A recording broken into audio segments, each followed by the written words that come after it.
Shut up. Halo Sobat Santuy, today is the day. Jumpa lagi bersama gua di channel Warung Santuy. Apa kabar kalian semua? Semoga kalian baik-baik saja dan tetap santuy. Pada video kali ini gua akan membahas alur cerita film yang berjudul Carla yang dirilis pada tahun 2006. Mengisahkan kehidupan Carla yang bucin kepada pria yang salah, yang dimana kebucinannya ini dimanfaatkan oleh kekasihnya untuk melakukan tindakan-tindakan jahat. Dan Carla yang malang tidak pernah bisa menolak perintah jahat dari kekasihnya itu. Lantas seperti apa kisah selengkapnya? Oke, daripada kalian penasaran, tanpa basa-basi lagi kita langsung masuk aja ke isi filmnya.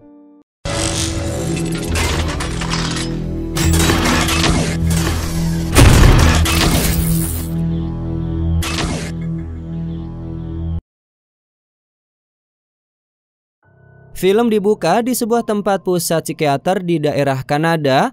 Sesinya adalah untuk menentukan apakah Carla yang pada saat ini tengah dikurung akan dipenjara atau tidak, guna untuk memenuhi persyaratan bebas bersyarat. Setelah itu, Carla tiba di ruangan fasilitas yang telah disambut oleh Dr. Arnold.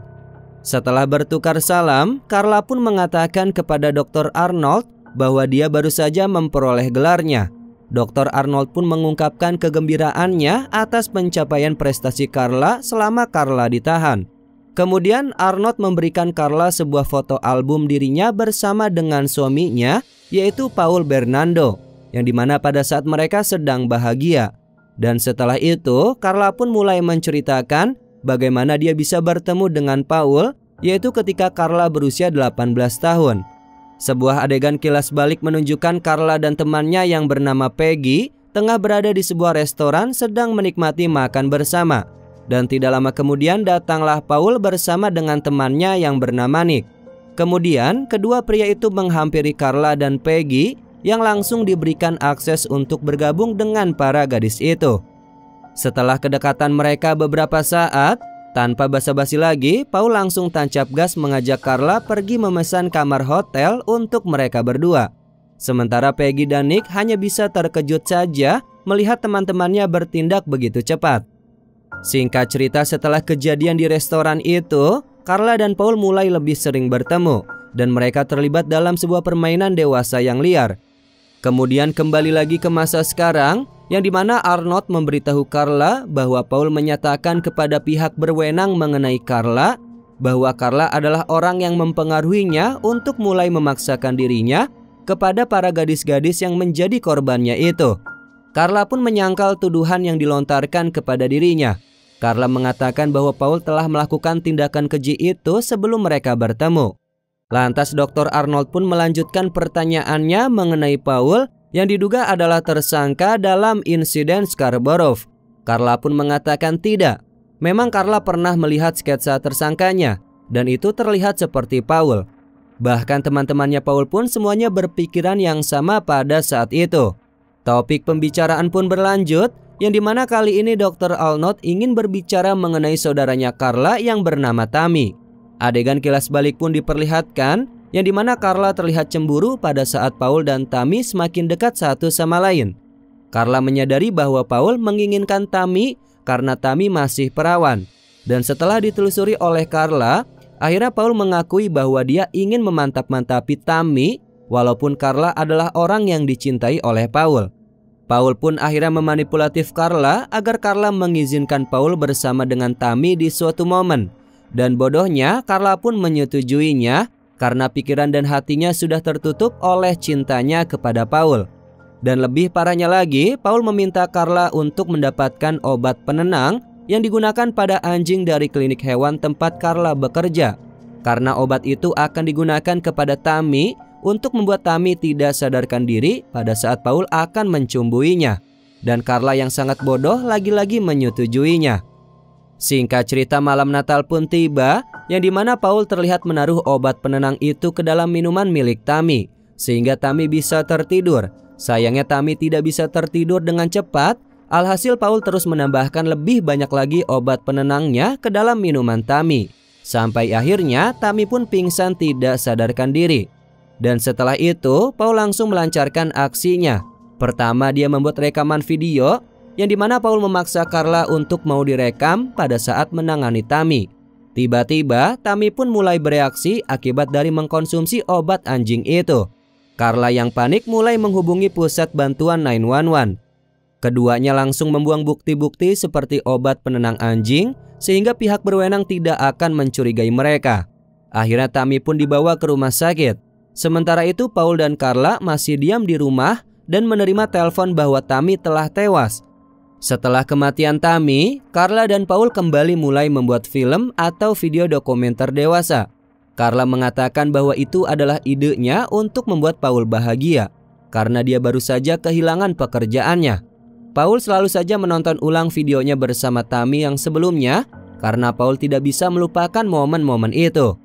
Singkat cerita, Nick memberitahukan Paul bahwa dia siap menawarinya pekerjaan, yaitu sebuah pekerjaan untuk menyelundupkan narkoboy, dan Paul pun menyetujuinya. Setelah itu, Paul mulai menjalankan pekerjaannya dan mulai menghasilkan banyak uang.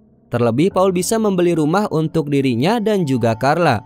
Keduanya menjadi bahagia dan akan bersenang-senang sepanjang waktu. Tapi Carla pun mulai menyadari bahwa Paul selalu memaksakan keinginannya terhadap para gadis. Terlebih di suatu malam, Paul pergi keluar dan mulai menculik seorang gadis. Kemudian Paul pun kembali ke rumah dan memberitahukan Carla tentang hal itu. Dan juga Paul pun menunjukkan kepada Carla sebuah jaket yang diduga adalah milik dari gadis yang telah diculiknya. Carla di sini menyadari bahwa dirinya tidak bisa menyerah begitu saja terhadap Paul, karena Paul masih memiliki rekaman video kematian Tammy yang dimana Carla juga terlibat di dalamnya. Setelah itu, Paul pun memberitahukan Carla bahwa dirinya akan bepergian selama 10 hari ke Florida. Selama Paul tidak ada di rumah, Carla selalu memikirkan mengenai Tammy dan gadis yang telah diculik oleh Paul.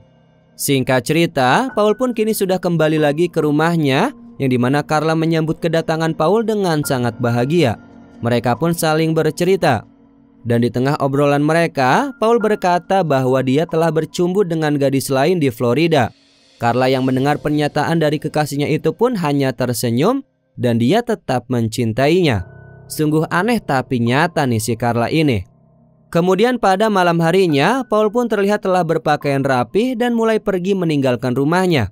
Ternyata di luar sana, Paul sedang menguntit seorang gadis bernama Tina.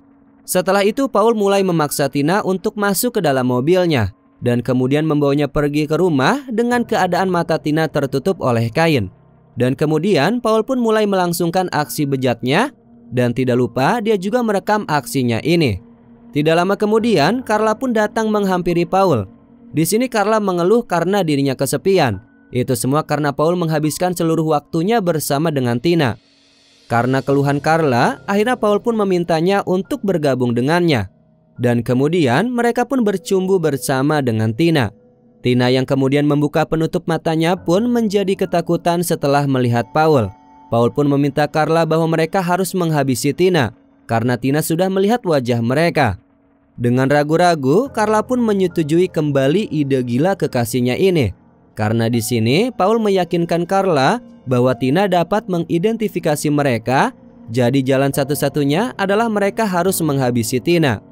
Tidak perlu menunggu waktu lama, Paul langsung mencekik Tina dengan menggunakan tali sampai Tina tewas. Setelah selesai menghabisi Tina, Paul mulai menyerang Carla dan menyiksanya karena si Carla tidak mau melakukan ini.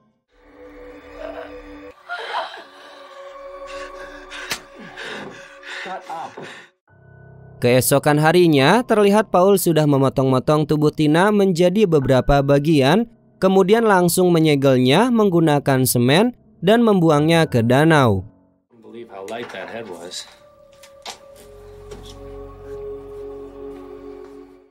Setelah kejadian itu, Carla dan Paul pun terlihat melangsungkan acara pernikahan mereka.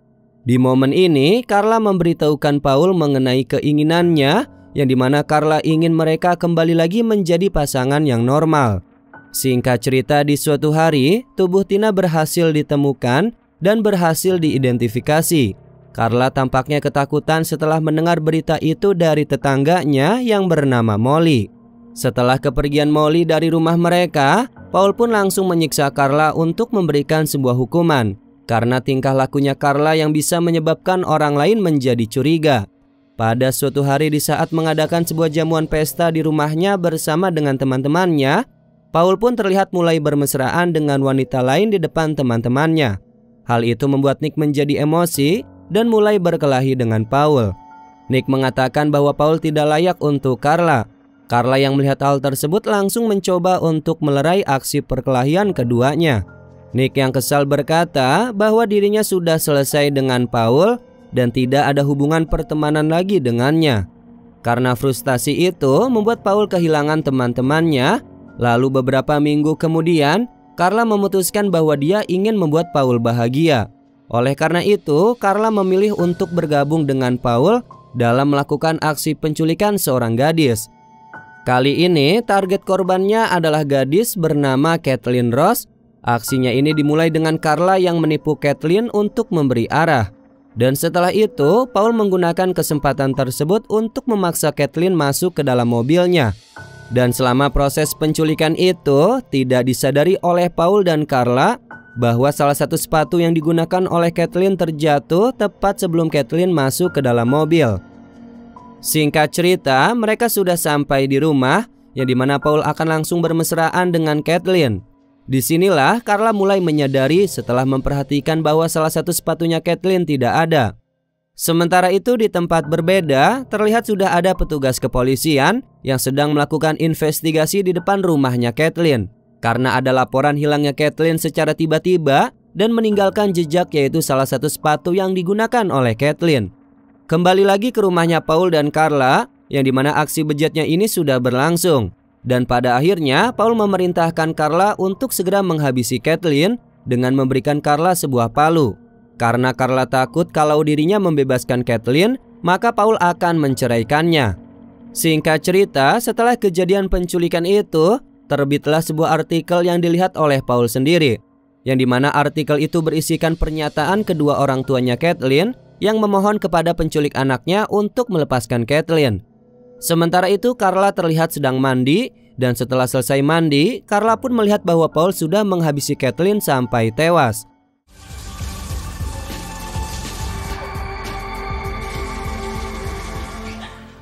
My parents love me. Kembali lagi ke masa sekarang, yang dimana Dr. Arnold bertanya kepada Carla bagaimana perasaannya pada saat Carla melihat Kathleen tewas. Carla pun menjawab dengan santainya dan berkata itu mudah karena hal tersebut bukan pertama kalinya. Di momen itu juga, Arnold mengatakan kepada Carla bahwa Paul memberitahukan kepada pihak kepolisian bahwa Carla lah yang telah membunuh Kathleen menggunakan palu yang sebelumnya telah diberikan oleh Paul. Kemudian kita dibawa lagi untuk kilas balik, yang dimana pihak kepolisian berhasil menemukan mayat dari Kathleen. Dan pihak kepolisian menyimpulkan bahwa si pembunuh tidak mungkin bekerja sendirian untuk membunuh Kathleen. Setelah itu, segera Paul mendapatkan kunjungan dari pihak kepolisian guna untuk melakukan serangkaian investigasi dengan memberikan beberapa pertanyaan kepada Paul. Dan dengan tenang, Paul pun menjawab setiap pertanyaan dari pihak kepolisian. Alhasil pihak kepolisian pun langsung pergi meninggalkan rumahnya Paul setelah mendapatkan beberapa jawaban yang memuaskan dari Paul. Kemudian pada malam hari, Paul langsung menyembunyikan semua kaset rekaman yang dia miliki tentang para korbannya. Dan seperti biasa, Paul langsung menyiksa Carla karena tidak tersenyum kepada pihak kepolisian. Setelah itu, terlihat Carla dan Paul pergi bersama ke daerah perbatasan untuk menyelundupkan barang terlarang. Dan di perbatasan itu terlihat beberapa petugas keamanan sedang berpatroli dan meminta kepada mereka untuk turun dari mobil guna menunjukkan dan membuka bagasi mobil mereka. Setelah dirasa tidak terdapat sesuatu yang mencurigakan, pihak keamanan pun akhirnya mempersilahkan keduanya untuk melanjutkan perjalanan. Tapi lagi-lagi setelah keduanya lolos dari pos pengamanan, Paul kembali menyiksa Carla secara membabi buta. Carla mencoba untuk menenangkan Paul, tapi sepertinya emosi Paul tidak bisa terkendalikan. Akhirnya Carla meminta bantuannya Molly. Dan pada saat Molly akan membawa Carla pergi dari rumahnya Paul, Paul pun dengan sigap langsung meyakinkan kembali bahwa dirinya mencintai Carla. Akhirnya Carla yang berhasil terbujuk oleh rayuannya si Paul memilih untuk tidak pergi meninggalkan rumahnya Paul. Tapi sayangnya Paul kembali lagi dengan aksi gilanya. Paul langsung mengunci Carla di ruang bawah tanah karena sudah mencoba untuk pergi meninggalkannya.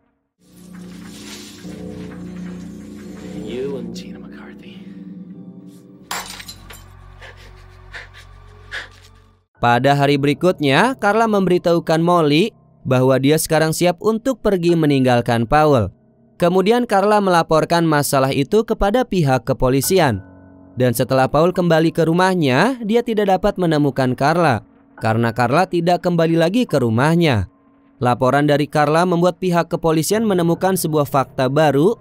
Pasalnya ketika salah satu sampel DNA yang dia berikan cocok dengan yang ditemukan pada salah satu korban. Detektif yang bertanggung jawab mengenai kasus tersebut kemudian memerintahkan kepada pihak kepolisian untuk mengawasi Paul selama 24 jam. Setelah itu, Carla terlihat pergi ke sebuah klub untuk bersenang-senang. Di sana Carla bertemu dengan seorang pria. Carla kemudian mengikuti pria itu ke rumahnya. Keesokan harinya, mereka bertemu kembali dan Carla mengetahui berita bahwa Paul kini telah ditangkap sehubungan dengan kejahatannya. Polisi juga menangkap Carla dan selama persidangan Paul bersaksi bahwa Carla lah yang telah membunuh Kathleen Ross menggunakan sebuah palu. Namun Carla menyangkal semua pernyataan palsu dari Paul. Paul pun kemudian dihukum atas 2 tuduhan pembunuhan tanpa kemungkinan pembebasan bersyarat. Sementara itu Carla sendiri dijatuhi hukuman selama 12 tahun penjara. Hal tersebut menyebabkan protes massal di seluruh negeri karena mereka tidak terima dengan hukuman yang diberikan Carla. Tidak lama kita pun mendapati sebuah kartu informasi mengenai Carla yang berisikan sebagai berikut. Carla Homolka adalah orang manipulatif, artikulasi yang sangat artifisial yang egosentris, jika tidak narsistik dan yang perilakunya tidak dapat dijelaskan hanya berdasarkan intimidasi oleh Paul Bernardo. Laporan itu melanjutkan dengan mencatat, meskipun kemampuannya untuk menampilkan dirinya dengan baik, tetap saja terlihat ada kekosongan moral dan tidak adanya empati untuk korbannya yang menunjukkan kecenderungan psikosis. Kemudian, akhirnya Carla pun ditolak untuk pembebasan bersyarat dan selama sisa tahun di penjara, Carla dapat mempertahankan hubungan romantis dengan seorang tahanan laki-laki yang dihukum karena membunuh pacarnya. Dan pada tanggal 4 Juli tahun 2005, setelah menjalani hukuman selama 12 tahun di penjara, akhirnya Carla dibebaskan dengan alasan tidak adanya penyesalan. Pengadilan pun akhirnya memutuskan bahwa Carla akan menjadi ancaman berkelanjutan bagi masyarakat dan memberlakukan pembatasan kebebasannya. Kemudian keluarga para korban mencatat pada Oktober tahun 2005 bahwa sampai saat itu Carla Homolka belum meminta maaf kepada mereka atau menyampaikan penyesalan dengan cara apapun. Dan kemudian film ini pun selesai. Oke sobat santuy, itulah alur cerita film pada video kali ini. Terima kasih sudah menonton sampai akhir. Ya bagaimana, filmnya seru sekali bukan? Ya begitu banyak pesan moral yang terkandung di dalam film Carla ini. Bahwa sesungguhnya cinta itu akan mengajarkan kita untuk selalu berbuat demikian demi membahagiakan pasangannya. Tapi ingatlah, cinta yang tulus dan baik tidak akan pernah merubah kita untuk menjadi pribadi yang jahat. Oke, mungkin itu saja penjelasan dari gua. Mohon maaf apabila ada kesalahan kata maupun isi video. Warung Santuy pamit, dan jangan lupa untuk tetap santuy.